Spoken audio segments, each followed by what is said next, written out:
This is So Fail, So Good, the podcast that changes the way we talk about failure from women who've lived through it and learned.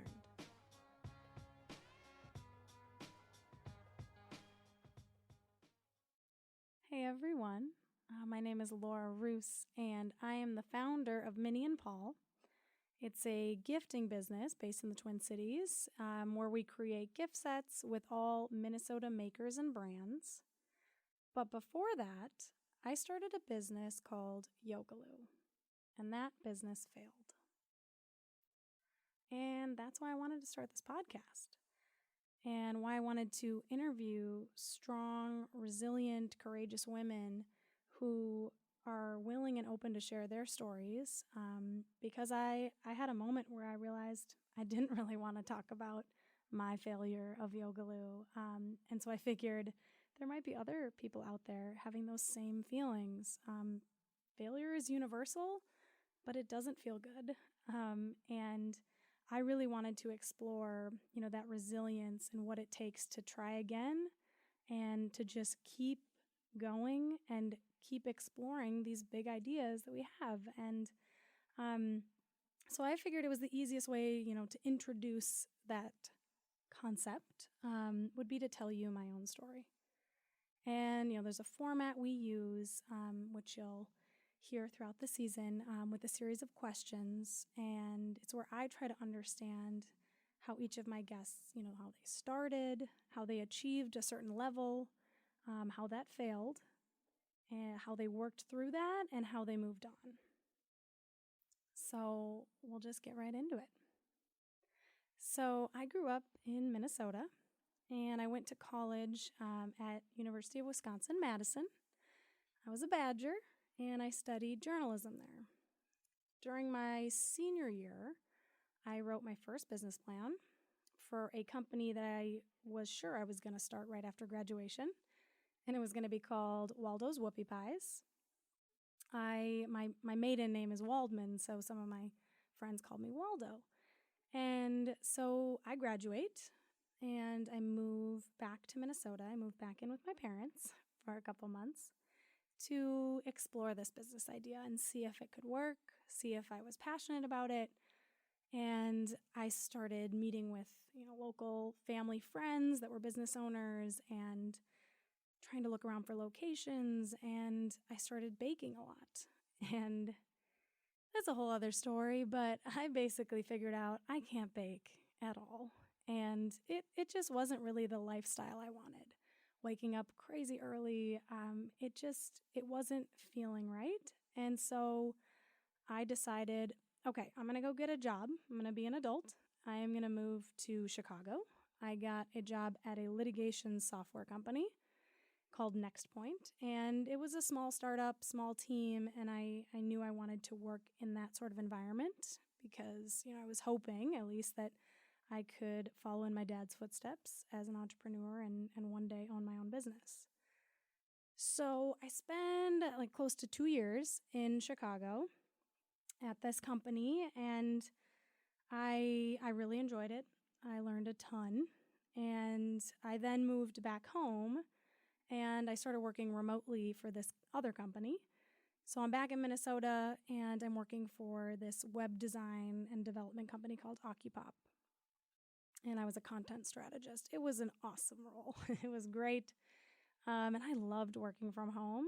I loved the autonomy of kind of doing things on my own time and just getting my work done when I wanted to get it done. Of course, there were meetings and everything, all hands stuff. But for the most part, it was just do your work and do it well and do it when you can get it done, even if that was from 10 to 11 at night. So I started that job in spring of 2013, and I was only there for about 8 months. And that had a lot to do with because a few months into that job, I came up with the idea for Yogaloo. And from there on out, I really used every waking moment of spare time I had to work on it. And so Yogaloo. At the time, Uber had just come on the scene in Minneapolis. It had been around for about a year, and the on-demand economy was a huge topic. I mean, everybody was obsessed, and I wanted to create an on-demand fitness app. So, okay, picture that you're at the lake, you're hanging with a group of friends. You see on your Yogaloo app that there's an instructor about 10 minutes away, open for a 45-minute flow. She shows up, you have a beautiful private lakeside yoga class that you all split on your phone, and then of course you rate and review after.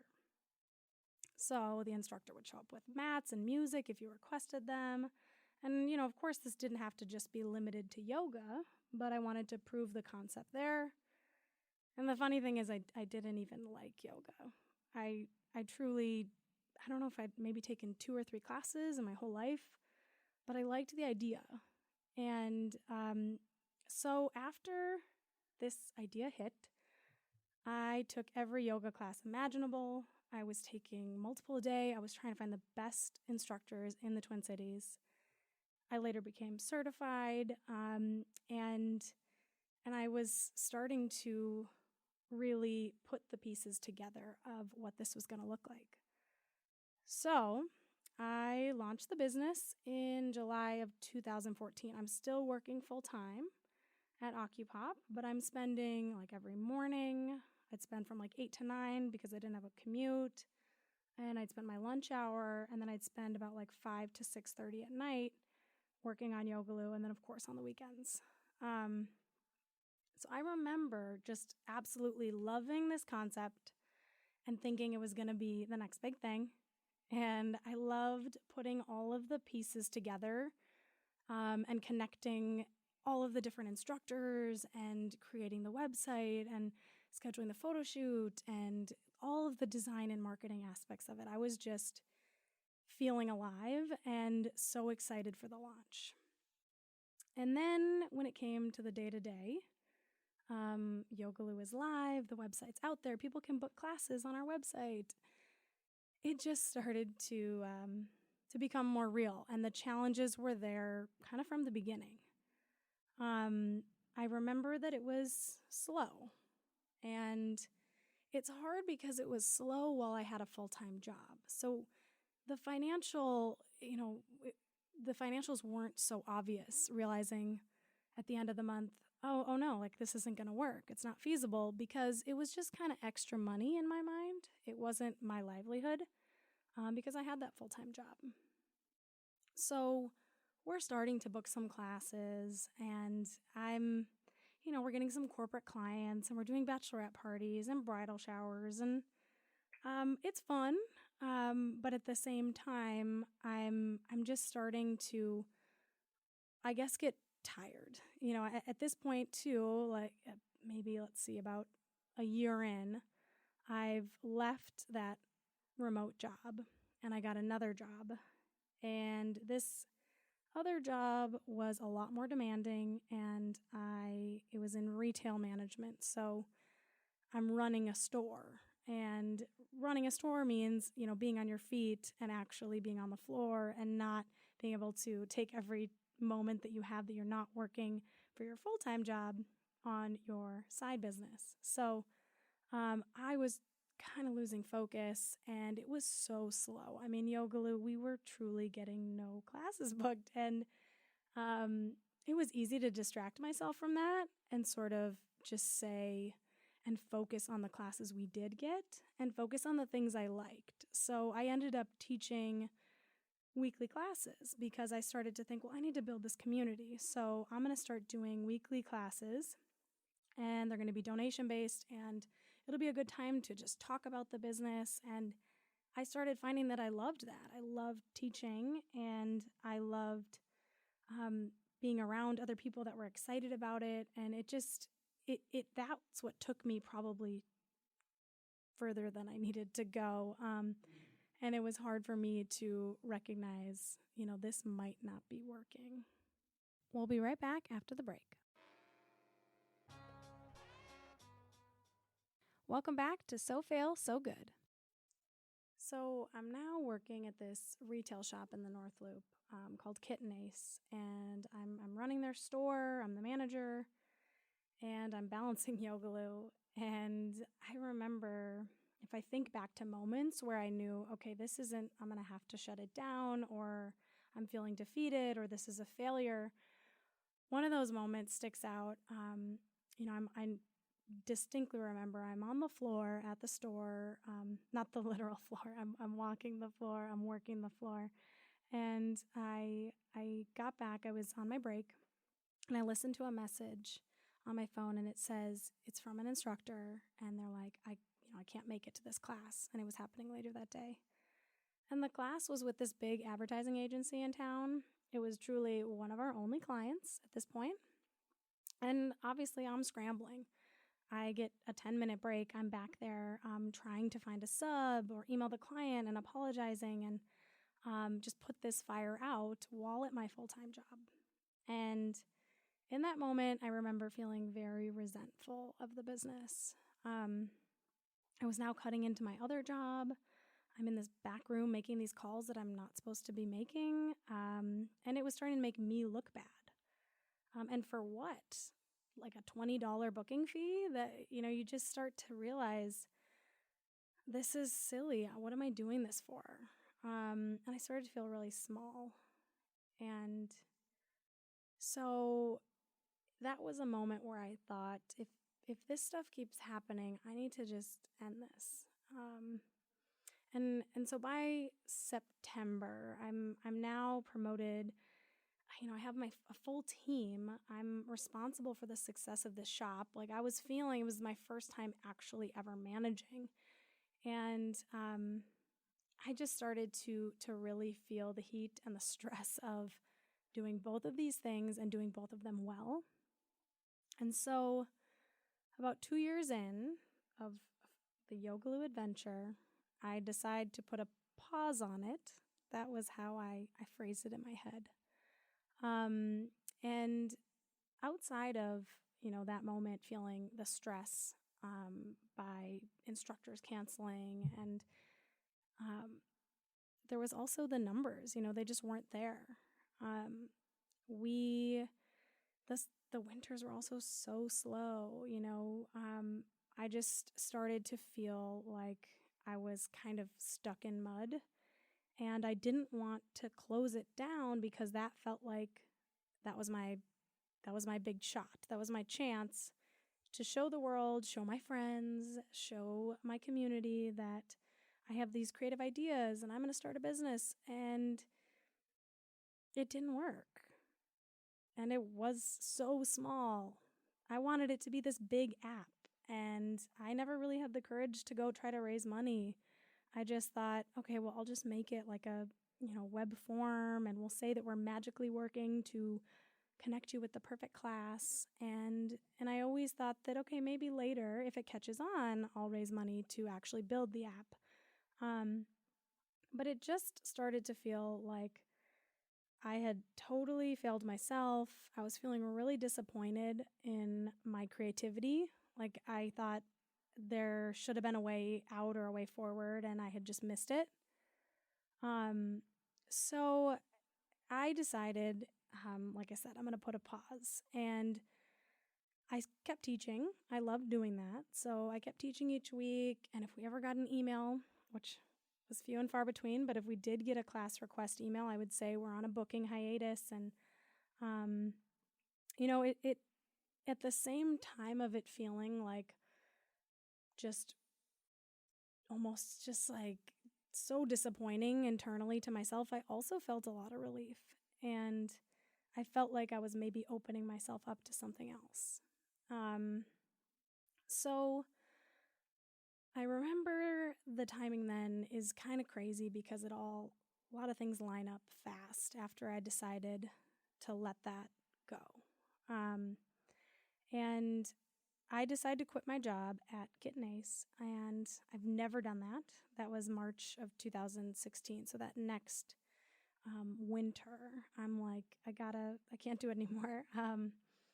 Retail management is rough, and for me, it just wasn't a fit. I missed my weekends, and I was getting so stressed doing this business on the side.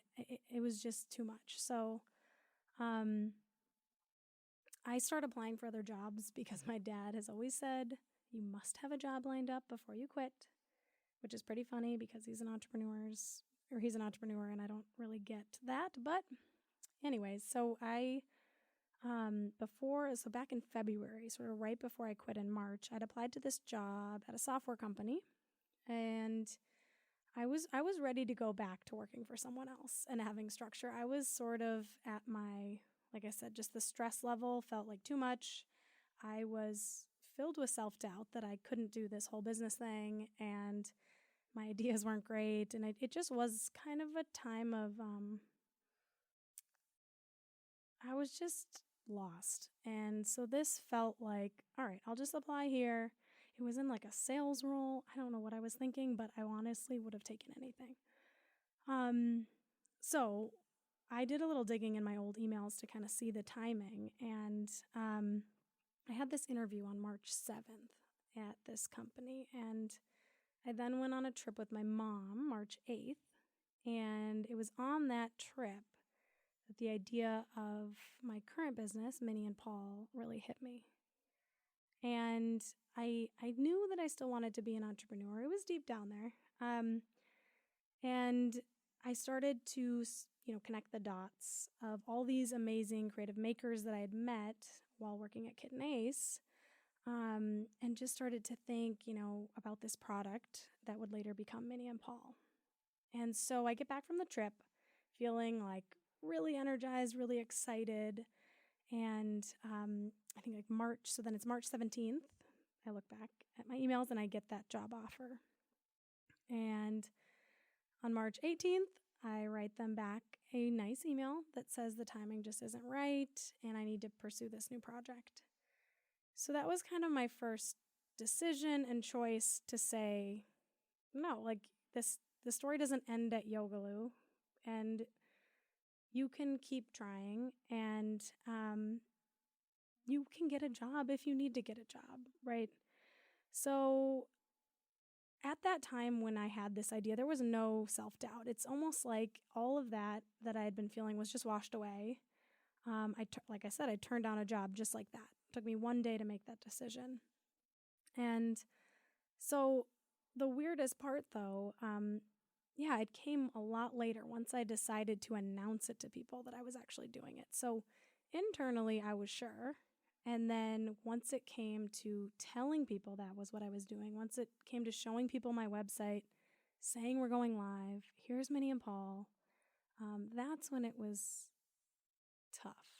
So I moved quickly, and I used my savings from Yogaloo over the last 2 years. I mean, it was just the money that I kind of made from teaching because, I had that full-time job. So I had a little under $5,000. And so by June, that summer, I'm ready to launch Minnie and Paul. I did like a friends and family beta launch for Father's Day. And so I had this email drafted, ready to send to my entire network of everyone I've ever met. Even I remember like a high school teacher on there, people from all my past jobs, all of my friends, all of my family, and just letting them know, hey, I'm starting a new business, and it's called Minnie and Paul. Do you want to buy one of these gift boxes to support my new venture? We'll get it to your dad just in time for Father's Day. And this is where I took the longest pause ever before pressing send on this email. My brain started to do a lot of gymnastics of dumb stories that I kept playing. My friends' responses, cute, Laura, she's trying another business. Whatever happened to Yogaloo? Just all this clouding of other people's judgments that I needed to silence, but it also was okay to let that kind of just like come over me and say, okay, I can't control what everyone's going to think. I can just control my actions, and I can control actually going forward and doing this business and doing it well and giving it 100%. And that's all I can do. And that's all I can leave out there on the table. And if I believe in the idea, it's worth trying it. So I did sort of a worst case scenario in my head, weighed the pros and cons, what happens if I do it and what happens if I don't do it? And I knew I would regret it if I just let this Yogaloo failure hold me back from something that I felt like could be something. If I really had this feeling inside that was saying, Lord, just give it a try. What's the worst that could happen? And so I decided to send it. And I'm so grateful I did. So where am I at now? Well, I am 3 years into Minnie and Paul and learning every day and continuing to fail and continuing to learn from each failure and just I'm dreaming big about this podcast and this community that I hope we're building and just being able to connect with more people about the realities of what it's like to be a woman pursuing a career and being passionate about a lot of things and giving things a try and understanding that not every single thing you try is going to work perfectly and realizing that you're going to get knocked down and sometimes it's not going to feel good and your confidence is going to get shaken. But hopefully when you hear from other strong women, you can feel empowered too that they got through it. And we have so many amazing guests coming up and I'm so excited to share their stories with you. And the last question I always ask every guest is that hindsight is really powerful. And knowing what I know now and where I am now, sort of what advice would I give myself when I went through that challenging time and the failure of Yogaloo? And I would have told myself that this isn't it. This is just the beginning. And it's really not even about the end result. It's about, the experience along the way. Were there moments of joy? Did you learn something? Did it impact your life in a positive way? And the answer to all those questions about Yogaloo, it's yes. And just to remember that not to lose that excitement for trying new things. To go out on a limb, that's where the fruit is.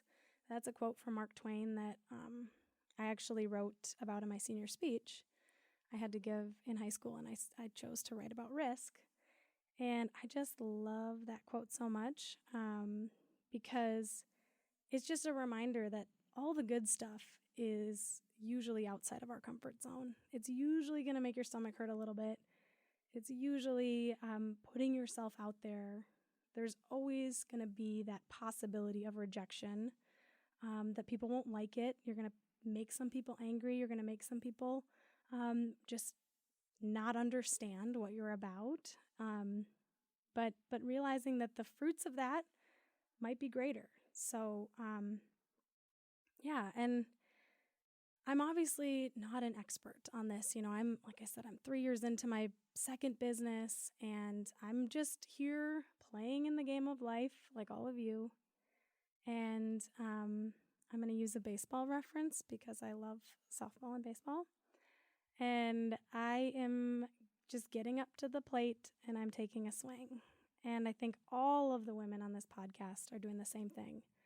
They might strike out, they might hit a home run, but they're not on the sidelines, and I'm not on the sidelines judging other people and their choices and just saying yes or no or, cheering them on. I'm actually there playing and in the game. And with this community, I'm just hoping to surround ourselves with more women willing to put themselves out there, to share their stories so that we can learn from them and realize that failure is simply a part of life. And what makes these women find that resilience to try again, that's what I want to talk about. And that's what I think is really compelling, because in those moments, it can feel like there's no way out. And there is. There really is. And I'm excited to share more about that and hear from these individual, completely different stories And the name of the show is So Fail, So Good. And we named it this as a reference to the phrase, so far, so good. And I mean, as an entrepreneur, I use this phrase all the time. It's so true. I mean, it's all temporary, right? I mean, right now, things are good. It's fine. And there's a freeness to it and a lightness to it. And I want that same feeling and emotion to be around failure. We give it so much weight. It has such a stigma to it. And I really want to dismantle that by having these conversations. And there's just so much growth from failure. It is a good thing. And there's a power in sharing our stories, totally uninterrupted, the hardest parts, the strongest feelings of failure, and just on our own terms. So I can't wait to share these stories of failure with you.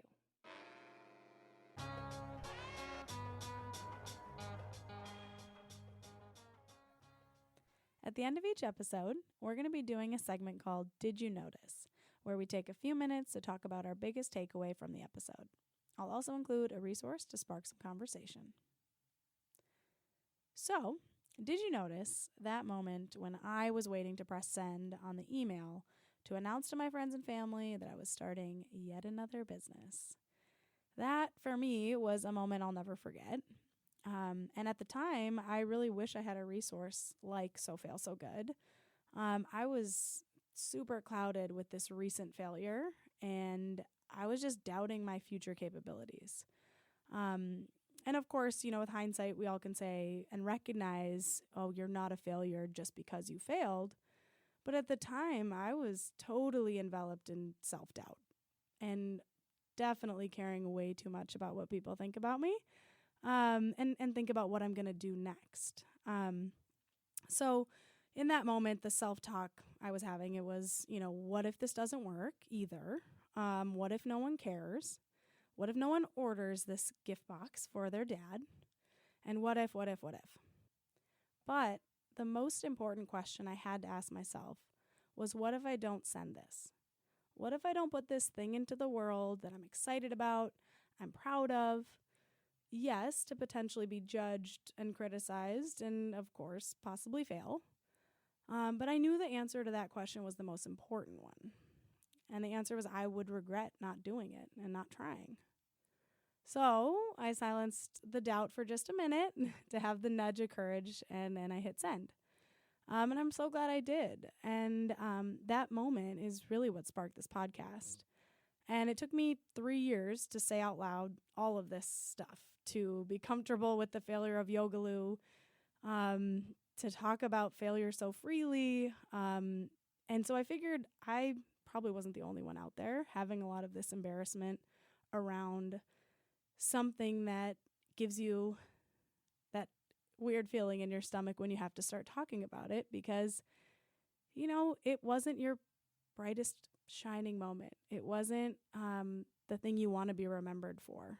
And I wanted to reach even just one person going through a similar feeling alone in their self-doubt, comparing themselves to all these other successful businesses that they see, and wondering what they're doing wrong.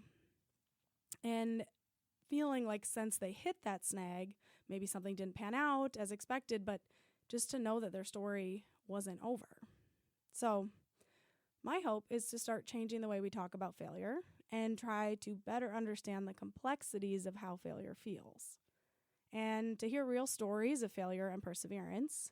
So if you're going through a low valley right now, or what feels maybe like a never-ending pit, there is a light at the end of the tunnel. Everything is temporary. So at the end of these Did You Notice segments, I'll be providing a resource, a book, a podcast, an article, a song, really just anything that continues the conversation, and something to take action with. So today's resource is an article from the Positivity blog. It's called 13 Powerful Ways to Overcome Self-Doubt so you can start moving forward. And these are super helpful. They're easy tips and the most relevant piece of information I want to share with you from the article. But of course, go read the whole thing. It's super quick. This tidbit was my favorite. So, quote, self-doubts are often just monsters in your head that your mind may use to keep you from making changes and to keep you within the comfort zone. For me, that really resonated. It's so much easier to stay in our comfort zone. That's why self-doubt can win.